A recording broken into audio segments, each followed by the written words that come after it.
तुम्हारा chapter close हो चुका है, इसलिए उसकी जिंदगी में दोबारा आने की कोशिश मत करना। इस रास्ते से दोबारा अंदर आने की कोशिश मत करना, वरना तुम किस तरह मेरी भावना से बात कर रही हो? कहता था उसके बारे में सोच समझ कर बात करना। तुम ये बात कहने में इतनी देर कर दी आप।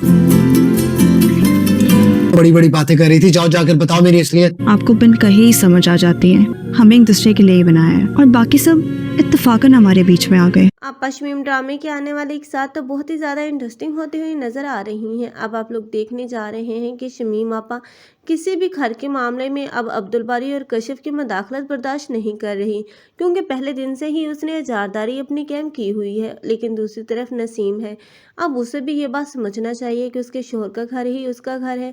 हालांकि वहाँ पर एडजस्ट करने के बजाय अब वो घर से भागने की बातें कर रही है, लेकिन आखिर कब तक?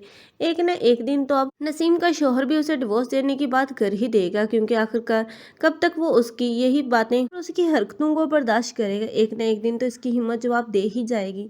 लेकिन आपा शमीम उसकी तो फुल एफर्ट होगी कि अब वो नसीम के घर को बचाए, क्योंकि वो अपनी बहन का घर बसता हुआ देखना चाहती है, ना कि उजड़ता हुआ। लेकिन अब जब उसका शोहर दूसरी शादी की बात करेगा, तभी तो नसीम की अक्ल टिकाने आएगी कि क्यों उसने अपने शोहर और अपनी सास के साथ इतना गलत सलूक किया, जिसकी वजह से आज वो उससे बज़दिल होकर अब दूसरी शादी करने जा रहा है।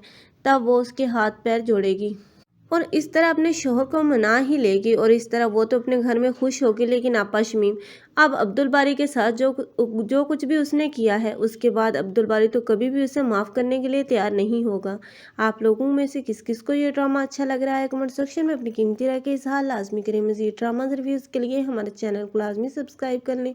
अगर आप लोगों को हमारी वीडियो अच्छी लगी हो तो वीडियो को लाइक करना मत भूलिएगा। अल्लाह हाफिज़।